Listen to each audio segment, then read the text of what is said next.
آپ تمام ناظرین کو بائبل کوئز کے پروگرام میں ایک بار پھر خوش آمدید۔ دوستو، آج ہم پیدائش کی کتاب باب نمبر 4 میں سوالات کے جوابات کو جانیں گے۔ تو آئیں اپنے بائبل کے نالج میں اضافہ کرنے کے لیے اس کوئز کو آخر تک ضرور دیکھیں۔ سوال نمبر 1، آدم اور ہوا کے 2 بیٹے کون تھے؟ قائن اور ہابل، سیت اور ہنوک، اسحاق اور اسماعیل، یعقوب اور عیساؤ۔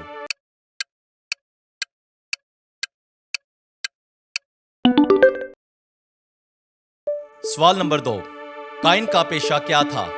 چرواہا تھا، کسان تھا، ماہی گیر تھا، ترکھان تھا۔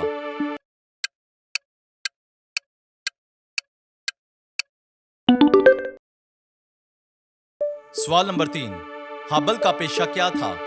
کسان تھا، شکاری تھا، ماہی گیر تھا، چرواہا تھا۔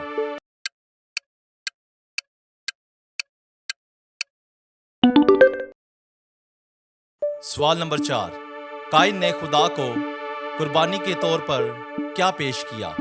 زمین کے پھل، ایک بھیڑ کا بچہ، روٹی اور مے، پرندے۔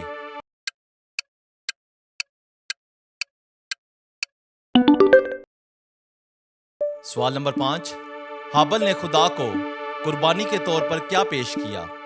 زمین کے پھل، ایک بھیڑ کا بچہ، روٹی اور مے، پرندے۔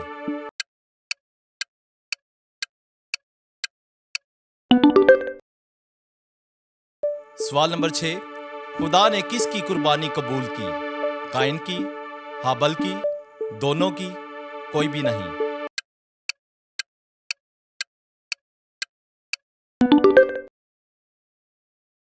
سوال نمبر 7، جب خدا نے ہابل کی قربانی قبول کی تو قائن کو کیسا محسوس ہوا؟ خوش ہوا، غضبناک ہوا، پریشان ہوا، اداس ہوا۔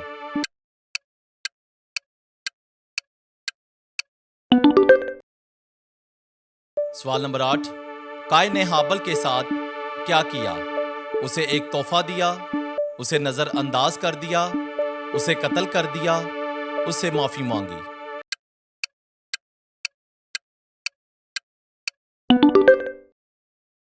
سوال نمبر 9، قائن نے ہابل کو کہاں قتل کیا؟ کھیت میں، گھر میں، قربان گاہ پر، شہر میں۔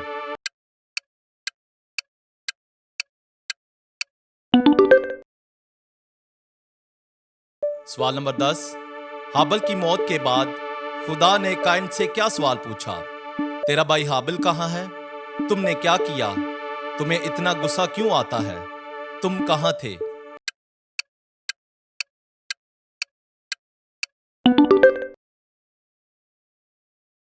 سوال نمبر 11، خدا کے سوال پر قائن کا جواب کیا تھا؟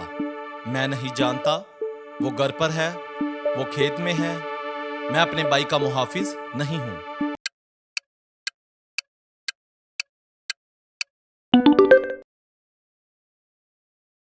سوال نمبر 12، خدا نے قائن کو کیا سزا دی؟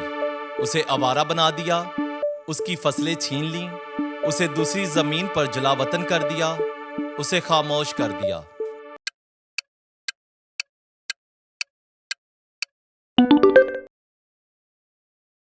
سوال نمبر 13، خدا نے قائن کو قتل کرنے سے بچانے کے لیے کیا کیا؟ ایک نشان ٹھہرایا، ایک ڈال دی، ایک تلوار دی، ایک فرشتہ دیا۔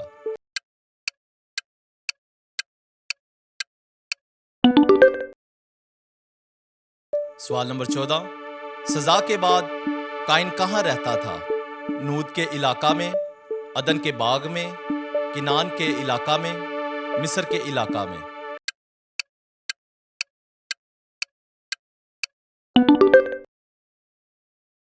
سوال نمبر 15، قائن کے پہلے بیٹے کا نام کیا تھا؟ ہنوک، لمک، متوسلا، سیت۔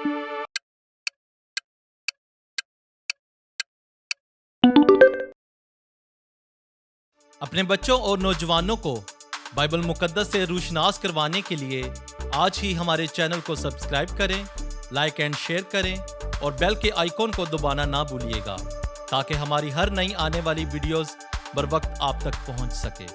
شکریہ۔